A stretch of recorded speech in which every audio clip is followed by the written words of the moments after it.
It is to be hoped that my discussions of the boundaries of natural science have been able to furnish at least some indications of the difference between what spiritual science calls knowledge of the higher worlds and the mode of knowledge proceeding from everyday consciousness or ordinary science.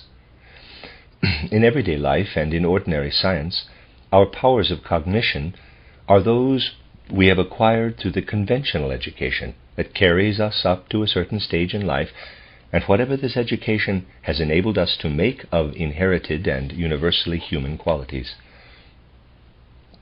The mode of cognition that anthroposophically oriented spiritual science terms knowledge of the higher worlds has its basis in a further self-cultivation, a further self-development.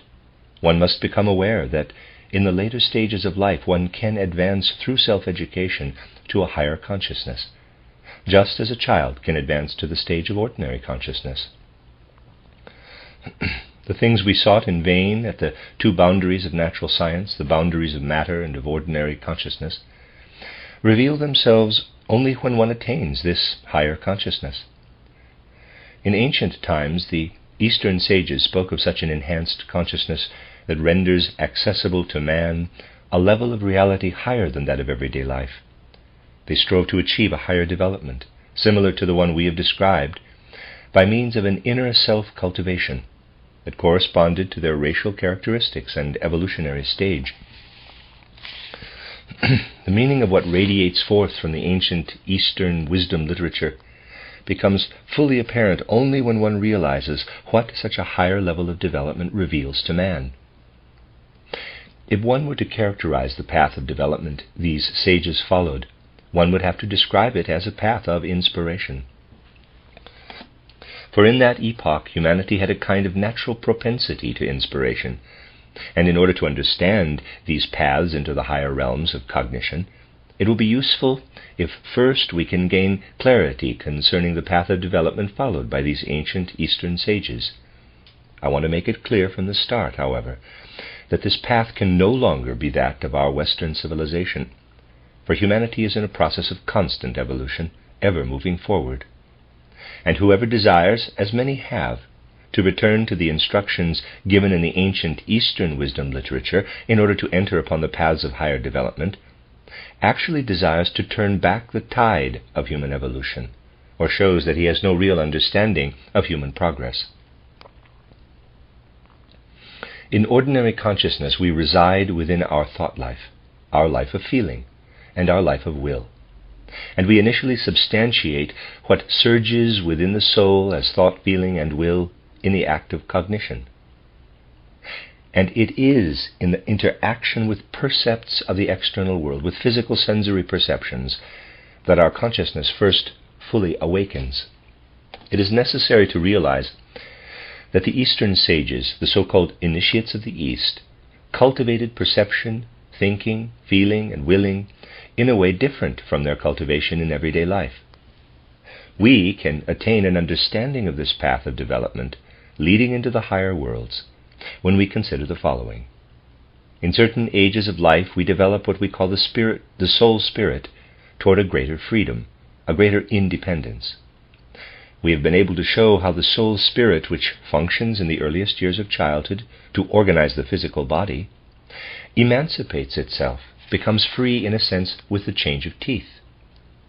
We have shown how man then lives freely with his ego in this soul spirit, which now places itself at his disposal, while formerly it occupied itself, if I may express myself thus, with the organization of the physical body. As we enter into ever greater participation in everyday life, however, there arises something that initially prevents this emancipated soul spirit from growing into the spiritual world in normal consciousness. As human beings, we must traverse the path that leads us into the external world with the requisite faculties during our life between birth and death. We must acquire such faculties as allow us to orient ourselves within the external, physical, sensory world. We must also develop such faculties as allow us to become useful members of the social community we form with other human beings. What arises is threefold. These three things bring us into a proper relationship with other human beings in our environment and govern our interaction with them. These are language, the ability to understand the thoughts of our fellow men, and the acquisition of an understanding or even a kind of perception of another's ego. At first glance, these three things, perception of language, perception of thoughts, and perception of the ego, appear simple. But for one who seeks knowledge earnestly and conscientiously, these things are not so simple at all.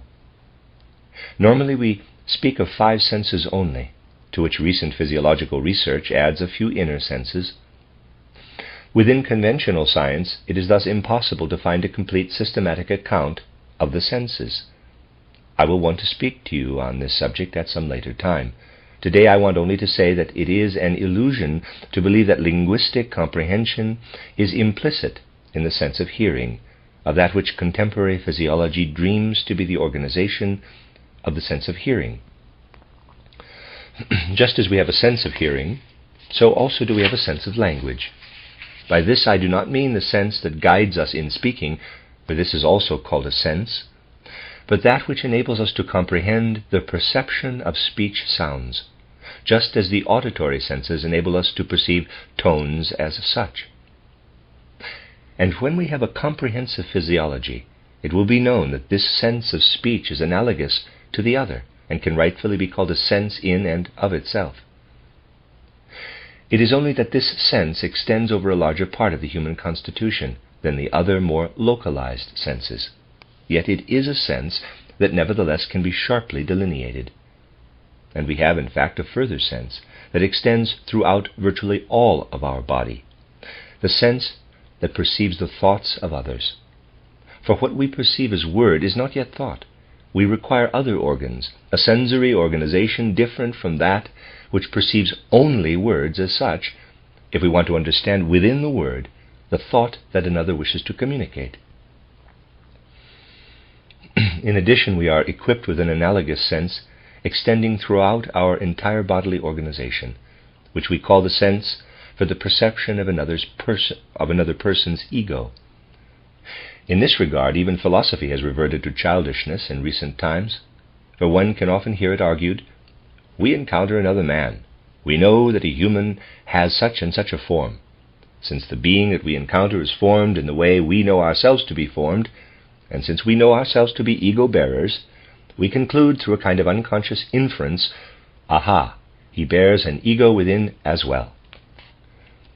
This directly contradicts the psychological reality. Every acute observer knows that it is not an inference by analogy, but rather a direct perception that brings us awareness of another's ego. I think that a friend or associate of Husserl's school in Göttingen, Max Scheler, is the only philosopher actually to hit upon this direct perception of the ego. Thus we must differentiate 3 higher senses, so to speak, above and beyond the ordinary human senses: the sense that perceives language, the sense that perceives thoughts, and the sense that perceives another's ego. These senses arise within the course of human development to the same extent that the soul spirit gradually emancipates itself between birth and the change of teeth in the way I have described. These 3 senses lead initially to interaction with the rest of humanity. In a certain way we are introduced into social life among other human beings by the possession of these 3 senses. The path one thus follows via these 3 senses, however, was followed in a different way by the ancients, especially the Indian sages, in order to attain higher knowledge. In striving for this goal of higher knowledge, the soul was not moved toward the words in such a way that one sought to arrive at an understanding of what the other was saying. The powers of the soul were not directed toward the thoughts of another person in such a way as to perceive them, nor toward the ego of another in such a way as to perceive it sympathetically. Such matters were left to everyday life.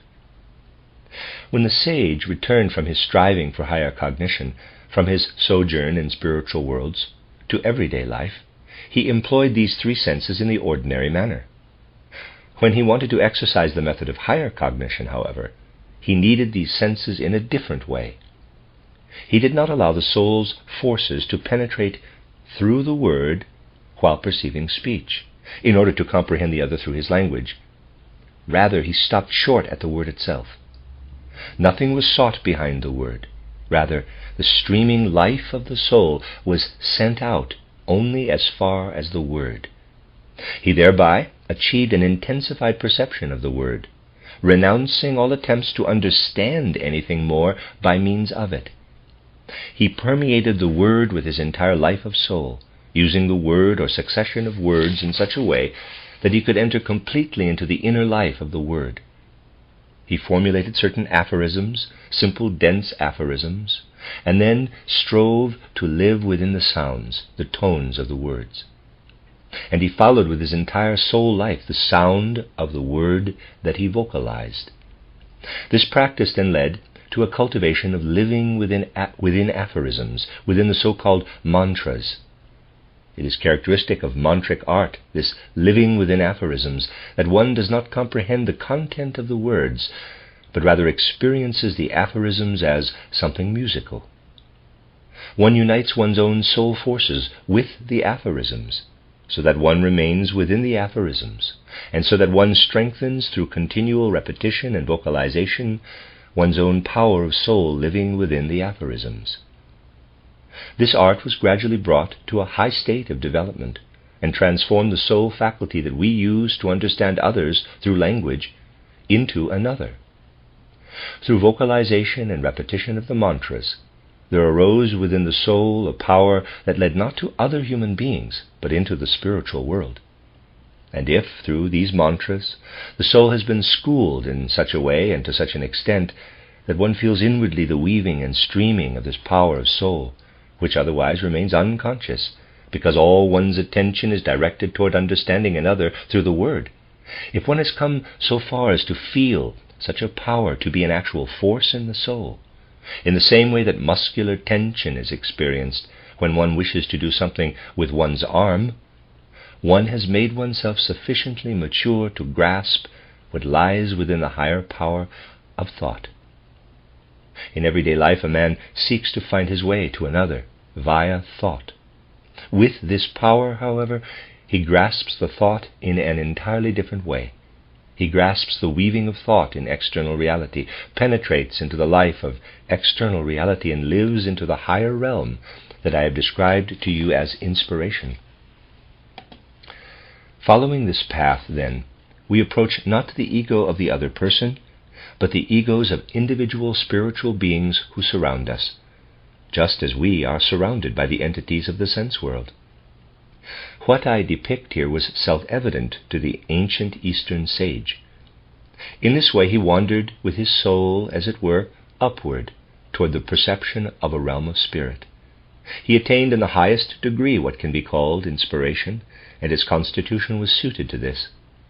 He had no need to fear, as the Westerner might, that his ego might somehow become lost in this wandering out of the body. In later times, when owing to the evolutionary advances made by humanity, a man might very easily pass out of his body into the outer world without his ego, precautionary measures were taken. Care was taken to ensure that whoever was to undergo this schooling leading to higher knowledge did not pass unaccompanied into the spiritual world and fall prey to the pathological skepticism of which I have spoken in these lectures. In the ancient East, the racial constitution was such that this was nothing to fear. As humanity evolved further, however, this became a legitimate concern. Hence the precautionary measure strictly applied within the Eastern schools of wisdom. The neophyte was placed under an authority, but not any outward authority. Fundamentally speaking, what we understand by authority first appeared in Western civilization. There was cultivated within the neophytes, through a process of natural adaptation to prevailing conditions, a dependence on a leader or guru. The neophyte simply perceived what the leader demonstrated, how the leader stood firmly within the spiritual world without falling prey to pathological skepticism or even inclining toward it. This perception fortified him to such an extent on his own entry into inspiration that pathological skepticism could never assail him. Even when the soul spirit is consciously withdrawn from the physical body, however, something else enters into consideration. One must re-establish the connection with the physical body in a more conscious manner. I said this morning that the pathological state must be avoided, in which one descends only egotistically and not lovingly into the physical body, for this is to lay hold of the physical body in the wrong way. I described the natural process of laying hold of the physical body between the 7th and 14th years, which is through the love instinct being impressed upon it. Yet, even this natural process can take a pathological turn. In such cases, there arise the harmful afflictions I described this morning as pathological states. Of course, this could have happened to the pupils of the ancient Eastern sages as well. When they were out of the body, they might not have been able to bind the soul spirit to the physical body again in the appropriate manner. One further precautionary measure thus was employed, one to which psychiatrists, some at any rate, have had recourse when seeking cures for patients suffering from agoraphobia or the like. They employed ablutions, cold baths. Expedients of an entirely physical nature have to be employed in such cases. And when you hear, on the one hand, that in the mysteries of the East, that is, the schools of initiation, the schools that led to inspiration, the precautionary measure was taken of ensuring dependence on the guru, you hear, on the other hand, of the employment of all kinds of devices, of ablutions with cold water and the like. When human nature is understood in the way made possible by spiritual science, customs that otherwise remain rather enigmatic in these ancient mysteries become intelligible. One was protected against developing a false sense of spatiality, resulting from an insufficient connection between the soul spirit and the physical body. This could drive one into agoraphobia and the like, or to seek social intercourse with one's fellow men in an inappropriate way.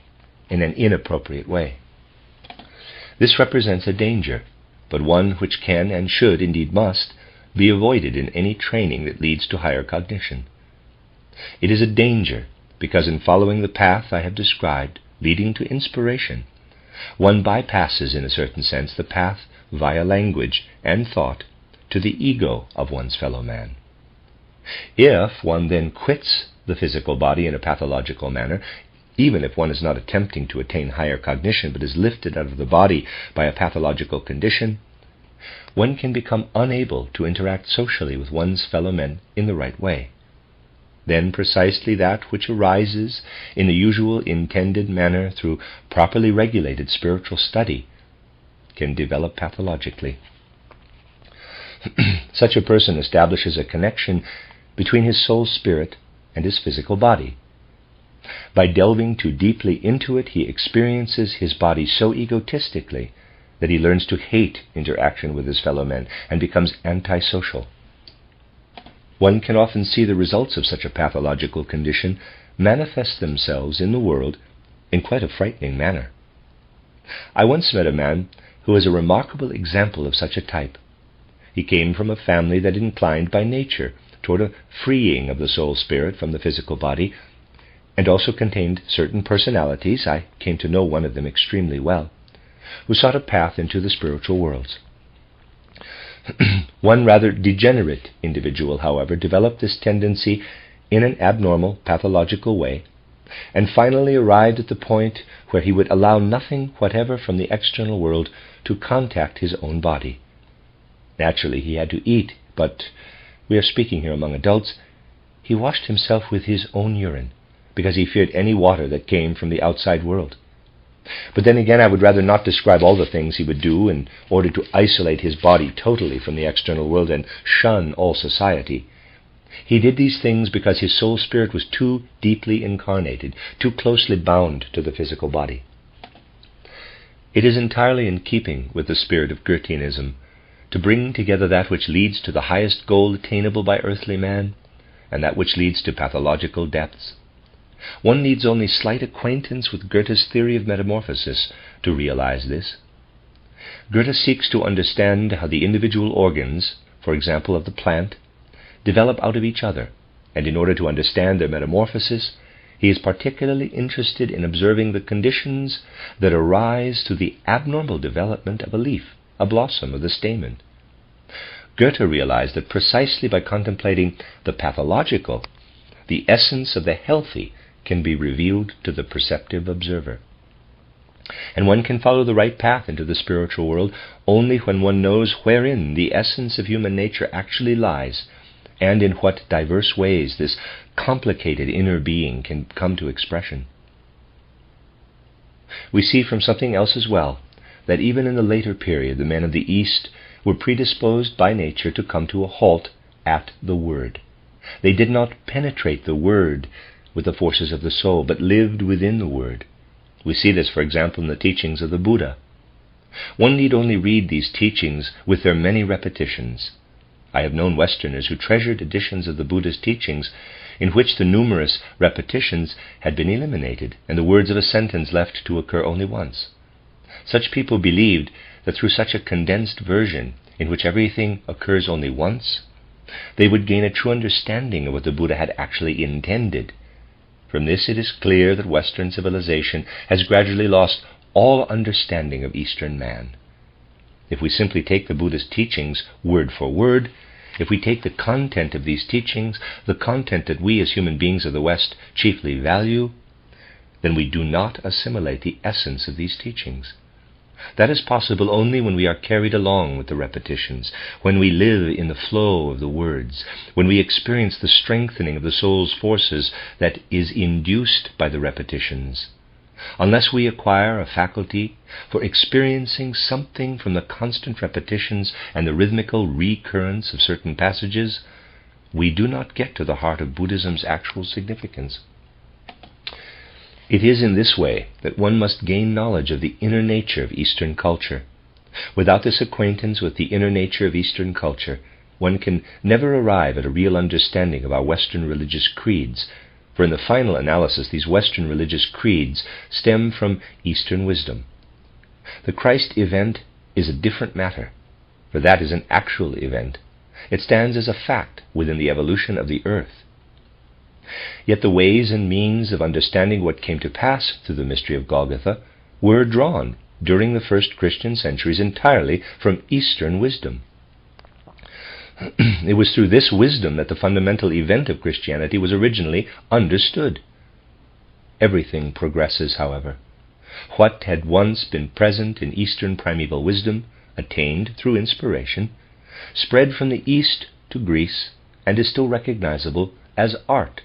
For Greek art was, to be sure, bound up with experiences different from those usually connected with art today.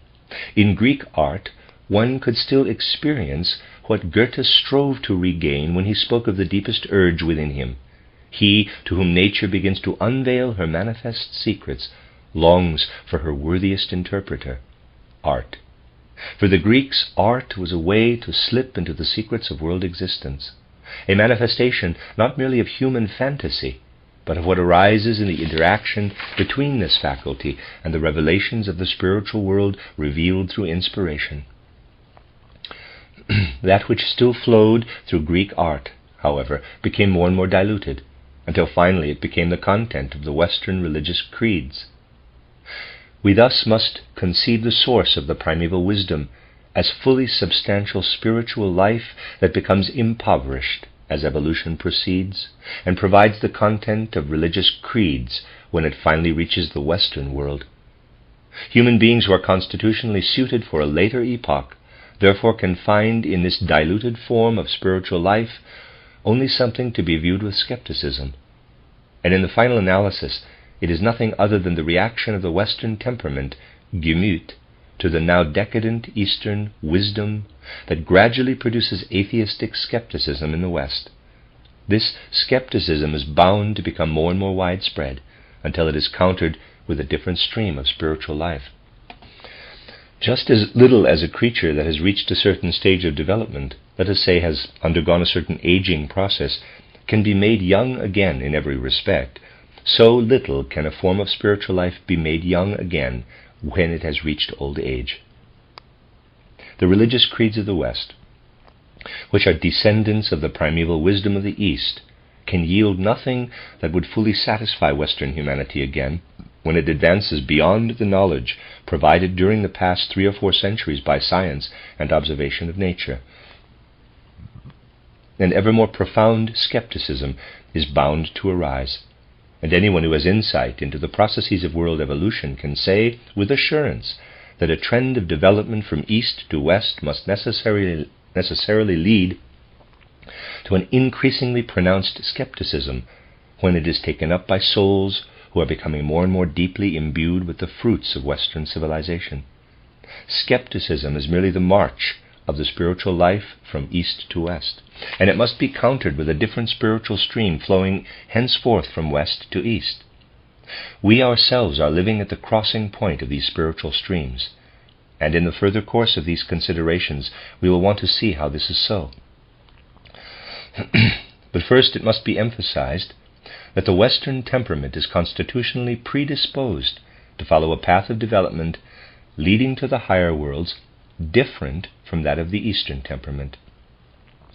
Just as the Eastern temperament strives initially for inspiration and possesses the racial qualities suitable for this, the Western temperament, because of its peculiar qualities, they are at present not so much racial qualities as qualities of soul, strives for imagination. It is no longer the experience of the musical element in the mantric aphorisms to which we as Westerners should aspire, but something else.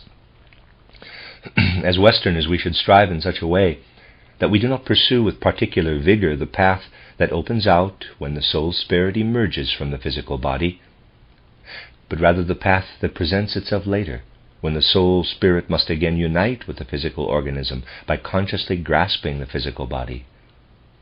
We see the natural manifestation of this in the emergence of the bodily instinct, whereas Eastern man sought his wisdom more by sublimating the forces at work within birth and the 7th year. Western man is better fitted to develop the forces at work between the time of the change of teeth and puberty. In that there is lifted up into the soul spirit that which is natural for this epoch of humanity. We come to this when, just as in emerging from the body, we carry the ego with us into the realm of inspiration, we now leave the ego outside when we delve again into the body. We leave it outside, but not in idleness, not forgetting or surrendering it, not suppressing it into unconsciousness, but rather conjoining it with pure thinking, with clear, keen thinking, so that finally one has this inner experience. My ego is totally suffused with all the clear thinking of which I have become capable. One can experience just this delving down into the body in a very clear and distinct manner. And at this point you will perhaps allow me to relate a personal experience, because it will help you to understand what I really mean. I have spoken to you about the conception underlying my book, The Philosophy of Freedom. This book is actually a modest attempt to win through to pure thinking, the pure thinking in which the ego can live and maintain a firm footing. Then, when pure thinking has been grasped in this way, one can strive for something else. This thinking, left in the power of an ego that now feels itself to be liberated within free spirituality, can then be excluded from the process of perception.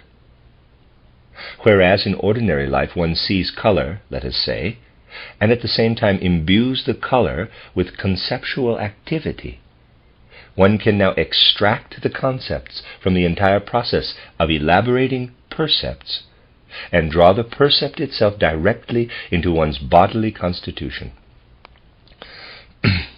Goethe undertook to do this, and has already taken the first steps in this direction. Read the last chapter of his theory of colors, entitled, quote, "The Sensory Moral Effect of Color," unquote. In every color effect, he experiences something that unites itself profoundly, not only with the faculty of perception, but with the whole man. He experiences yellow and scarlet as, quote-unquote, attacking colors, penetrating him, as it were, through and through, filling him with warmth, while he regards blue and violet as colors that draw one out of oneself, as cold colors. The whole man experiences something in the act of sense perception, sense perception, together with its content, passes down into the organism, and the ego, with its pure thought content, remains, so to speak, hovering above. We exclude thinking inasmuch as we take into and fill ourselves with the whole content of the perception, instead of weakening it with concepts as we usually do. We train ourselves specially to achieve this by systematically pursuing what came to be practiced in a decadent form by the men of the East. Instead of grasping the content of the perception in pure, strictly logical thought, we grasp it symbolically, in pictures, allowing it to stream into us as a result of a kind of detour around thinking. We steep ourselves in the richness of the colors, the richness of the tone, by learning to experience the images inwardly, not in terms of thought, but as pictures, as symbols. Because we do not suffuse our inner life with the thought content, as the psychology of association would have it, but with the content of perception indicated through symbols and pictures, the living inner forces of the etheric and astral bodies stream toward us from within, and we come to know the depths of consciousness and of the soul. It is in this way that genuine knowledge of the inner nature of man is acquired, and not by means of the blathering mysticism that nebulous minds often claim to be a way to the God within. This mysticism leads to nothing but abstraction, and cannot satisfy anyone who wishes to become a man in the full sense of the word. If one desires to do real research concerning human physiology, thinking must be excluded, and the picture-forming activity sent inward, so that the physical organism reacts by creating imaginations. This is a path that is only just beginning in the development of Western culture, but it is the path that must be trodden if the influence that streams over from the East and would lead to decadence if it alone were to prevail is to be confronted with something capable of opposing it, so that our civilization may take a path of ascent and not of decline. Generally speaking, however, it can be said that human language itself is not yet sufficiently developed to be able to give full expression to the experiences that one undergoes in the inner recesses of the soul. And it is at this point that I would like to relate a personal experience to you. Many years ago, in a different context, I made an attempt to give expression to what might be called a science of the human senses. In spoken lectures, I succeeded to some extent in putting this science of the 12 senses into words, because in speaking it is more possible to turn language this way and that and ensure understanding by means of repetitions, so that the deficiencies of our language, which is not yet capable of expressing these supersensible things, is not so strongly felt. Strangely enough, however, when I wanted many years ago to write down what I had given as actual anthroposophy, in order to put it into a form suitable for a book, the outer experiences on being interiorized became so sensitive that language simply failed to provide the words, and I believe at the beginning of the text several sheets of print lay for some 5 or 6 years at the printers. It was because I wanted to write the whole book in the style in which it began that I could not continue writing, for the simple reason that at the stage of development I had then reached, language refused to furnish the means for what I wished to achieve. Afterward I became overloaded with work, and I still have not been able to finish the book. Anyone who is less conscientious about what he communicates to his fellow men out of the spiritual world might perhaps smile at the idea of being held up in this way by a temporarily insurmountable difficulty. But whoever really experiences and can permeate with a full sense of responsibility what occurs when one attempts to describe the path that Western humanity must follow to attain imagination, knows that to find the right words entails a great deal of effort. As a meditative schooling, it is relatively easy to describe, and this has been done in my book, Knowledge of the Higher Worlds and Its Attainment. If one's aim, however, is to achieve definite results, such as that of describing the essential nature of man's senses, apart, therefore, of the inner makeup and constitution of humanity, It is then that one encounters the difficulty of grasping imaginations and presenting them in sharp contours by means of words. Nevertheless, this is the path that Western humanity must follow. And just as the man of the East was able to experience through his mantras the entry into the spiritual nature of the external world, so must the Westerner, leaving aside the entire psychology of association, learn to enter into his own being by attaining the realm of imagination. Only by penetrating into the realm of imagination will he acquire the true knowledge of humanity that is necessary in order for humanity to progress. And because we in the West must live much more consciously than the men of the East, we cannot simply say whether or not humanity will gradually attain this realm of imagination is something that can be left to the future. No, this world of imagination, because we have passed into the stage of conscious human evolution, must be striven for consciously. There can be no halting at certain stages. For what happens if one halts at a certain stage? Then one does not meet the ever-increasing spread of skepticism from east to west with the right countermeasures, but with measures that result from the soul spirit uniting too radically, too deeply and unconsciously with the physical body, so that too strong a connection is formed between the soul spirit and the physical body. Yes, it is indeed possible for a human being not only to think materialistically, but to be a materialist, because the soul spirit is too strongly linked with the physical body. In such a man, the ego does not live freely in the concepts of pure thinking he has attained.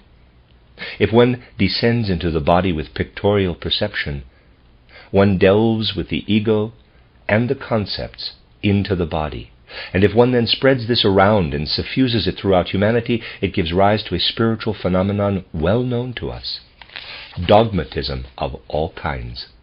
Dogmatism is nothing other than the translation into the realm of the soul spirit of a condition that at a lower stage manifests itself pathologically as agoraphobia and the like, and that, because these things are related, also shows itself in something else, which is a metamorphosis of fear, in superstition of every variety. An unconscious urge toward imagination is held back through powerful agencies, and this gives rise to dogmatism of all types. These types of dogmatism must gradually be replaced by what is achieved when the world of ideas is kept within the sphere of the ego, when progress is made toward imagination. The true nature of man is experienced inwardly. And this Western path into the spiritual world is followed in a different way. It is this other path, through imagination, that must establish the stream of spiritual science, the process of spiritual evolution that must make its way from west to east if humanity is to progress. It is supremely important at the present time, however, for humanity to recognize what the true path of imagination should be, what path must be taken by Western spiritual science, if it is to be a match for the inspiration and its fruits that were attained by ancient Eastern wisdom in a form suited to the racial characteristics of those peoples. Only if we are able to confront the now decadent inspiration of the East with imaginations, which, sustained by the Spirit and saturated with reality, have arisen along the path leading to a higher spiritual culture. Only if we can call this culture into existence as a stream of spiritual life flowing from west to east, are we bringing to fulfillment what is actually living deep within the impulses for which humanity is striving. It is these impulses that are now exploding in social cataclysms because they cannot find other expression. In tomorrow's lecture, we will speak further of the path of imagination and of how the way to the higher worlds is envisaged by anthroposophical spiritual science.